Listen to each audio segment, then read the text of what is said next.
Aujourd'hui encore, je vis de cette retraite. On en ressort transformé.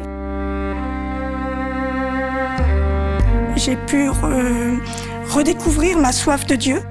Où je me suis vraiment sentie chez moi. J'avais une grande soif de liberté. C'est vraiment un lieu propice à se retrouver soi et à retrouver Dieu en fait en nous.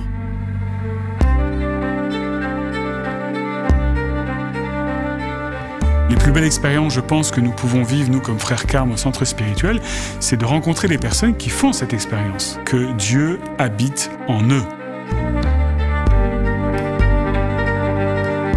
Je viens en retraite pour vivre un temps de cœur à cœur avec le Seigneur. C'est de trouver un équilibre. Je cherche à répondre à l'appel du silence. J'ai besoin d'avoir un moment à consacrer, à vivre avec lui. Les 2 premières sessions m'ont fait débloquer des choses au niveau psychologique et spirituel. Je pense qu'il est très important, comme Jésus le recommande, d'aller se reposer. On accueille les gens dans une forme de, on pourrait dire de Béthanie, une maison à côté qui permet aux personnes de prendre ce recul nécessaire dont elles ont besoin.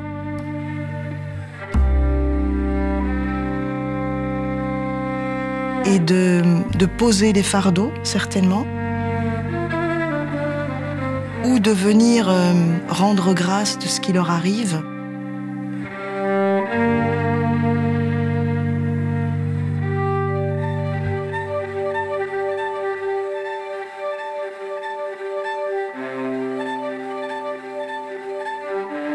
Adossé au parc du château de Fontainebleau, dans un cadre centenaire et somptueux, à 40 minutes de Paris en train, soyez les bienvenus au centre spirituel des frères Carmes d'Avon.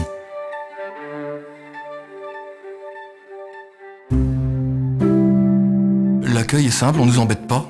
Enfin, on n'a personne sur le dos. Il y a une présence, mais pas de pression. Les journées ne sont pas trop remplies, il y a des espaces. Ça, c'est agréable aussi pour avoir du temps pour soi.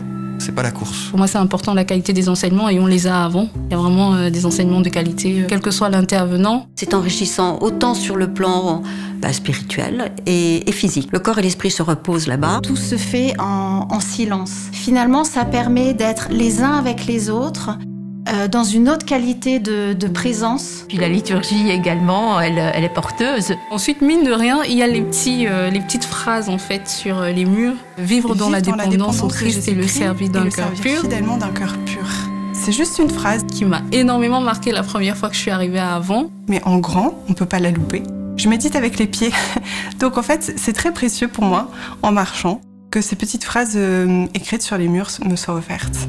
Et cette phrase est une règle de vie qu'on peut emporter partout. L'enjeu d'une retraite en particulier, c'est de retrouver le cap, le sens, de garder le sens de notre vie, qui est la sainteté, la vie éternelle, l'amour avec le Seigneur, et de vivre de ça au quotidien, et de nous rappeler des phrases de vie, des phrases clés. Je veux aimer Jésus et le faire aimer. Marquer tout avec le sceau de l'amour, il n'y a que cela qui demeure. Au Carmel, c'est notre vocation de nous tenir devant Dieu pour tous. Toute l'esthétique du centre, qui me paraît par sa sobriété, sa beauté simple, très évocatrice du Carmel, où on se concentre sur l'essentiel. J'aime beaucoup pour ça les lignes épurées et sobres, et ça invite au repos des sens. Le cadre est extraordinaire, le parc est magnifique.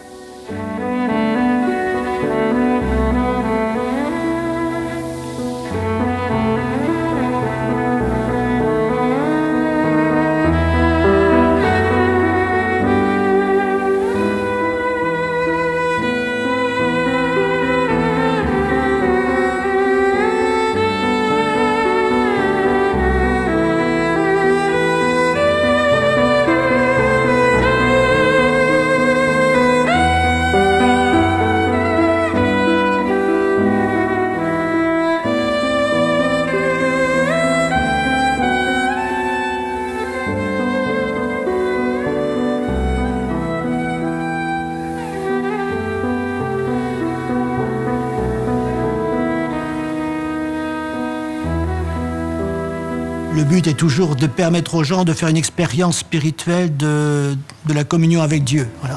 L'initiation à la prière est toujours présente d'une manière ou d'une autre, je dirais, et ça aide à entrer dans ce mystère de l'oraison. Cette présence qui ne s'impose pas, qui est celle de Jésus, qui est celle de Dieu, prend le temps de la rencontre, et je pense qu'on a besoin de ce temps-là. Et on dit aux gens, c'est pas l'oraison, c'est pas quelque chose de réservé à une élite ou je ne sais quoi. C'est de l'ordre du quotidien, et simplement c'est une présence cachée, il faut prendre du temps, il faut de l'énergie, de la volonté. Mais en fait, tout est donné. D'abord, faire silence, entrer en relation avec le Seigneur, accueillir aussi l'imprévu de cette rencontre. On est devenus amis de Jésus, puisqu'il nous a donné son amitié. Et bien l'oraison au Carmel nous permet de prendre au sérieux ce don de l'amitié au Seigneur et ensuite la déployer dans notre vie. C'est vrai qu'à Avon, l'oraison tous ensemble, je trouve qu'il y a un silence qui est très priant, que je trouve très beau.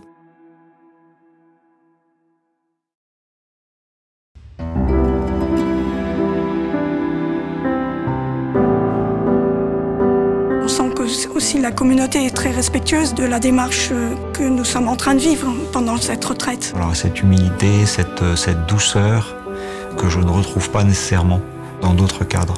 J'ai vu quelques frères Carmes, j'en ai rencontré quelques-uns, qui ont leur personnalité. On n'est pas des clones, d'âges différents, de milieux sociaux différents. On a discuté avec un frère convesque. Je ne sais pas si c'est le bleu de ses yeux ou cette simplicité, mais cette joie où il nous a raconté comment il est arrivé au Carmel, comment la petite Thérèse l'y a conduit. Sa manière de le partager, en fait, il brillait en fait. Il a commencé son enseignement en nous disant que la vie spirituelle était une aventure. C'est la première fois que j'entendais ça. C'était pas un ensemble de règles ou de contraintes. Les frères Carmes, ils ont cette grâce de prendre chacun là où il en est et de l'accompagner. On a l'impression que le frère se dit « Qui que tu sois, tu es capable de Dieu ». Et on sait que les frères sont disponibles s'il y a besoin. Et ça, c'est important.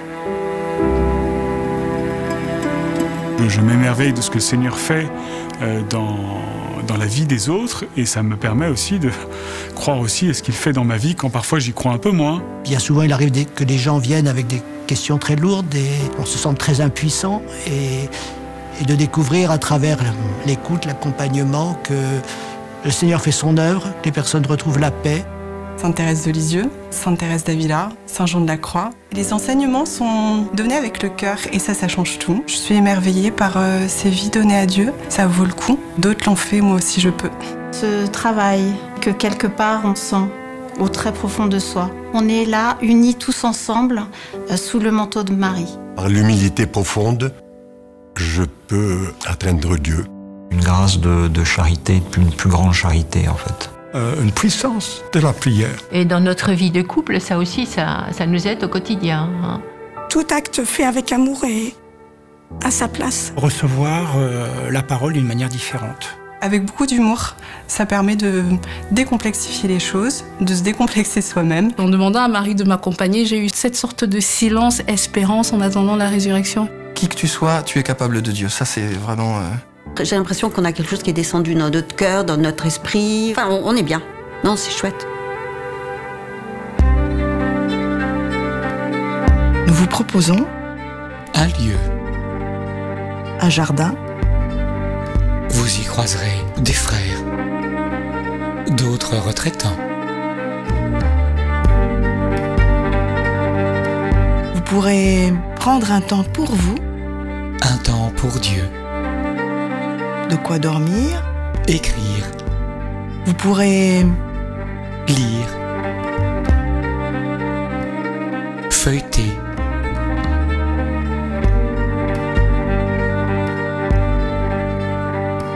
Vous pourrez poser les pieds sous la table.